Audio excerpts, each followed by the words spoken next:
Liverpool 2, Arsenal 0. That was the scoreline today in today's FA Cup matchup between Arsenal and Liverpool.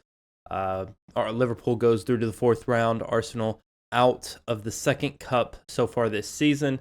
We're still in the Champions League and we're still on a run-in for the Premier League as well. If we can just find our feet. And it's going to be a little bit of a rant here because it's just not good enough. I don't have all our previous matches pulled up, but I'm just going to read you a little bit of our match against Liverpool today. We won the possession battle with 54%. We had 18 shots on target, or 18 shots to Liverpool's 12, 5 shots on target to Liverpool's 3. And that's what probably the biggest problem. We're taking shots and we're not putting them on target at a good rate. They blocked 6 shots, and a lot of that is because we took too much time just to take our shot. We gave them, there was a moment Kai Havertz gets the ball rolled into his feet by Odegaard, and instead of taking the shot first time, he hesitates, he tries to take a touch, and it just completely gives too much time to Liverpool defenders to get in between him and the goal, and it just hurt us there. 5 corners to 2 corners, although we lost the set-piece battle, it feels like. Just not being able to capitalize on them. They committed more fouls than we did. We had 15 free kicks to their 11. More throw-ins. Obviously, they had more goal kicks because we were sending balls off target. We had 4 big chances, all 4 missed, and that's the biggest thing. Liverpool had 1 big chance, and it came at the end of the game, and they scored it. Luis Diaz obviously netting the second one in the 94th minute. Last kick of the ball, Luis Diaz got that goal. 6 saves to 2, and Ramsdale not making a case for himself, I guess you could say. Although I would argue he has been extremely unlucky to concede twice in this game. I think Kivior's own goal, very unlucky there.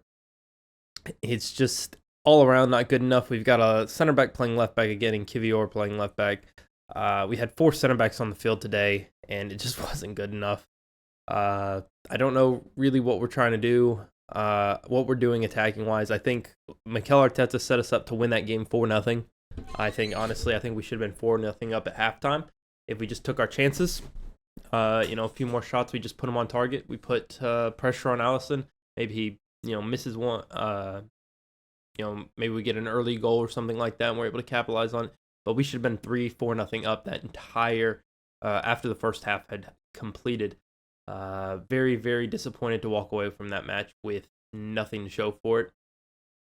Taking a look at the situation, though, is honestly, if we want to compete on the Champions League and Premier League side of things, we need a striker. And I don't know who that striker is going to be. We're going to talk about a few options here, some stats about them, as well as talk about their age and kind of how their profile fits Arsenal. So I don't want to keep y'all too long. Let's go ahead and let's get into kind of the key talking point here. Who does Arsenal sign at striker? We're kind of in a panic at striker. Jesus was out injured, and Nketiah didn't start. It looks Havertz started up front with a Nelson to his left, Saka to his right. And we'll go ahead and start off with probably the biggest name we've been linked to, and that is Ivan Toney. Probably our most consistent links. It's Ivan Toney last season, 20 goals and 33 starts for the 27-year-old striker. He's obviously dealing with a suspension right now. Brentford very unlikely to sell him. They want like $100 million for him. It's an absurd number they want for Ivan Toney, and they're just not going to get that. I think Ivan Toney would be probably the best fit at Arsenal. A player that's not afraid to take his shots.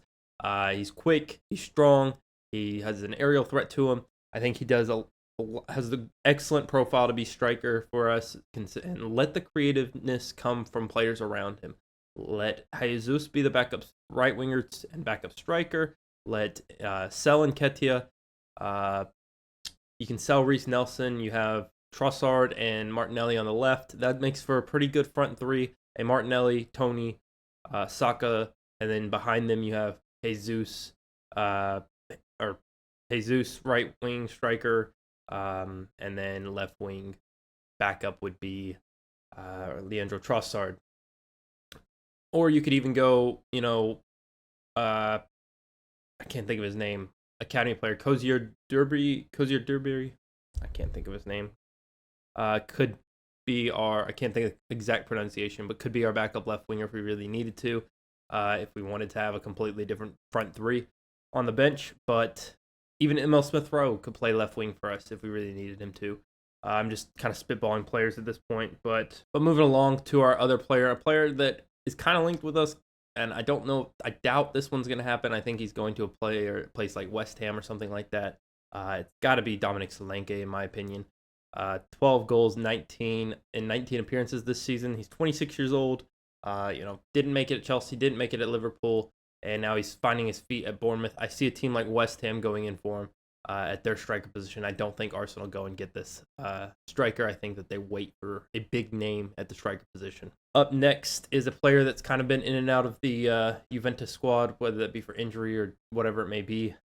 Vlahovic, 23 years old. Obviously, this is a player Arsenal was linked with while he was at Fiorentina, and now Juventus need the money, so they may try to sell him off this January window. 7 goals in 12 starts. He's made 17 appearances for Juventus.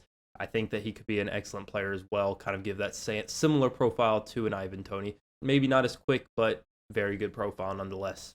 Up next, we got 2 players left. I don't think either of these are going to happen. I think one of them is going to go to Chelsea. I think one of them is going to go to Real Madrid. First one that I think is going to Chelsea is Victor Osimhen. He just feels like he's going to end up at Chelsea. I know he's a Chelsea fan from what I've seen on Twitter. 7 goals and 11 starts for him. 13 appearances this season for Napoli, so 2 off the bench. He's 25 years old, and again, just an excellent profile. Fits exactly what Arsenal need. Just somebody that'll get up front, be a big body, and take some shots, because no hesitation, has confidence to just take it first time, has the ability to dribble if he needs to. I mean, there was that assist he had a few weeks ago that was just extremely impressive. I think before Christmas is when it was as well.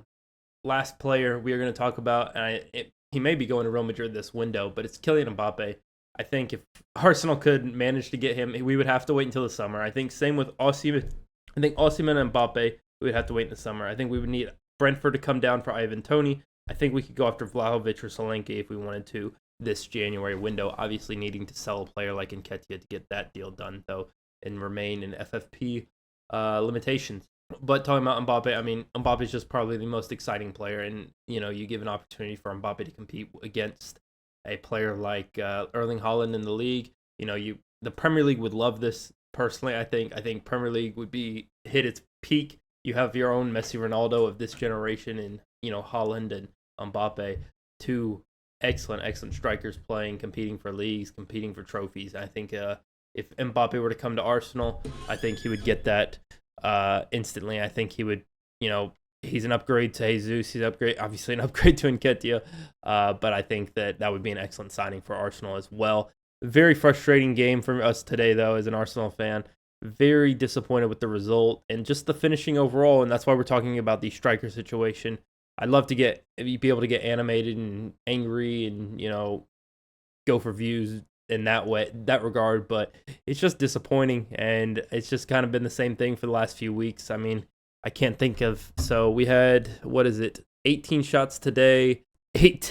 We've had 48 shots in our last 2 home games, and we have not scored a goal. After winning against Brighton, we went to Liverpool and drew, and then we've lost 3 games in a row now.